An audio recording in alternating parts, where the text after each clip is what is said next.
What is up, my friends? You are very welcome along to tonight's transfer news roundup. I promise you, the title of this and the thumbnail is not put out there to scare you. It is a real possibility. It is a real possibility because it's been reported in the media that he could do exactly that, walk. So before I get stuck into it, I want to give you guys an opportunity to let me know your thoughts, of course, in the comment section. Do drop a like on the video and please do hit that subscribe button if you haven't done so. I take no pleasure in being on here. I am as scared as everybody at the idea of Jurgen Klopp walking. But I was shaken to my core a few days ago when I read that Miguel Delaney piece from the Independent that said 12 months ago, for the first time, there was a growing belief inside Anfield that Jurgen could walk because of a bad feeling throughout the club.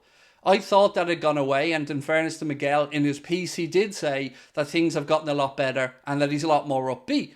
But then today there's been a couple of articles, and look, they could be based off each other, they could be based off one source, but there have been articles today that have suggested that Jurgen Klopp could be ready to walk if he doesn't get backed in this window, or if the lack of backing show poor results on the pitch and Liverpool start to flounder. And who could blame him? Look around right now at what is happening. Arsenal today have got a deal to sign Raya from Brentford. They've brought in Yuri and Timber. You've seen me go through, you don't need me to say them again, what all of our competitors are doing. We have lost 8 players and signed 2. We're nickel and diming with a club over a £50 million 19-year-old. What we should have done a month ago is showed Southampton that we have other avenues. Go out there and put in a bid elsewhere to show them that we're not going to be held to ransom. All that we've done by doing what we have is tell Southampton that we're going to pay the money and that if they hang on, we'll do it. I don't know what type of negotiating tactic this is, and I don't know who's at fault. I've seen Jamie Carragher. I see somewhat suggest that Jurgen is somewhat responsible, and look, Carra has a far better insight to the football club than I do. But what I think we'll both agree with, myself, Jamie, and I hope yourselves, is that this is embarrassing. It is embarrassing that Liverpool are in this position. Because we have regressed from last season. A season where, don't forget, we underachieved. We didn't reach the Champions League, the minimum goal for this group. And the fact that that's a minimum goal, that in itself speaks about the ambition of these owners. The minimum goal should be to win the league every season, to win the Champions League every season. Not to qualify, not to be also rans, to compete to win. That's what this club was built on. So right now, we're looking around and I'm seeing articles coming out of Italy that say things like Arsenal are trying to do a trade to sign Nicolo Barella. They're trying to offer Balogun and Tomiyasu to get him over to the Emirates. That scares the living hell out of me. I've also seen that potentially Carragher thinks Liverpool are waiting for Tchouaméni. What are we waiting for? Think about it like this. If indeed Real Madrid do make a play for Kylian Mbappe, like we think they will, they're likely to do it late in the window. So Liverpool have a very small opportunity then to go in there and sign the kid. If he doesn't want to come, or if it gets complicated, the window closes and FSG have a get out of jail free card. We tried. Trying isn't good enough. We need action. We need signings. Centre back, as an example, right now, Inacio sitting there. Buyout clause, ready to go, could be done tomorrow. What is George Schmadtke doing? Who is he negotiating for? And what has he been doing for the last month? Who's to blame here? Is it a lack of funds? Is it a lack of nous in the market? I truly don't know. But what I do know is we're underprepared once again to go into the season. We failed last year to qualify for the Champions League. We almost failed previously to qualify for the Champions League, but we got really lucky with Nat Phillips stepping up and Alisson scoring the header.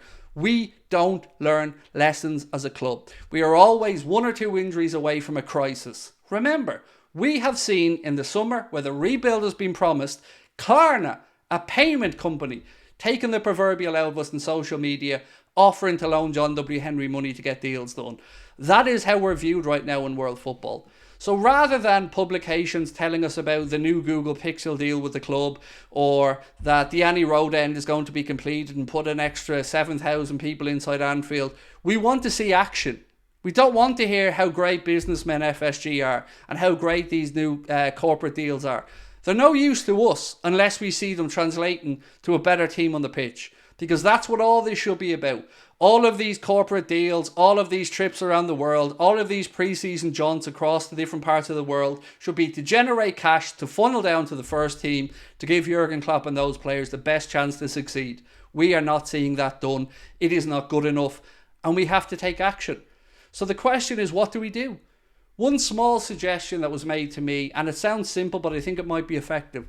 Change your profile picture on all your social media outlets to FSG out.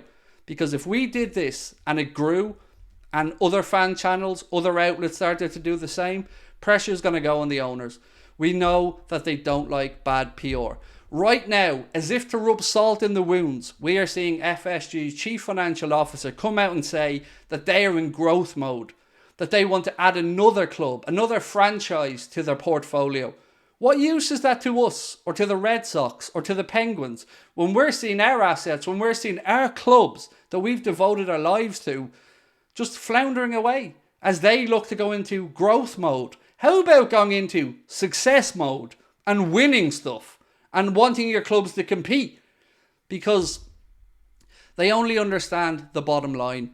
And as long as we keep scraping into the Champions League, they're going to keep having that money, and the growth of this club is going to keep going up and up and up, and they're going to sit in Boston laughing at us. So we need to do something.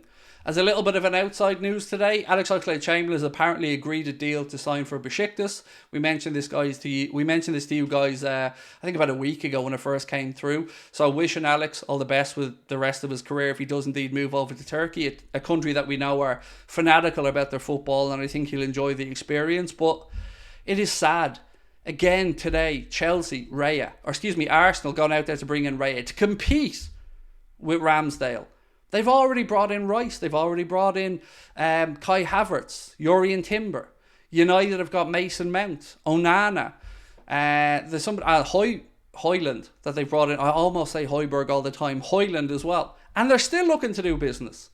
Manchester City put in a bid last night of 70 million for Paqueta, which was rejected. They've already signed Gvardiol. What are we doing? Instead of catching up with the clubs that outperformed us last season, we're regressing even further. And it's not Jurgen's fault. We have the smallest squad in the Premier League now. The smallest registered squad of 22 players in the Premier League. We have made, I think, the second or third least amount of signings in a transformational window, where we were told flat out that we had to make sure we didn't splurge all the money on one player, that it needed to be spread around. Well, where is it? We've spent 95, we've brought in about 54. What have we done? Where's the rest of the pot? And who's responsible for it?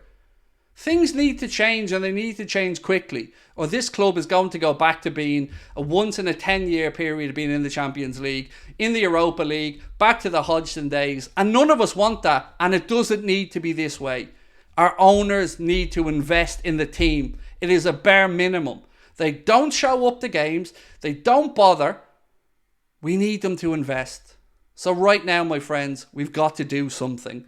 I truly believe we will get Lavia signed soon, but it's still not good enough. We need a centre-back. We need another midfielder. We need to continue to put the pressure on.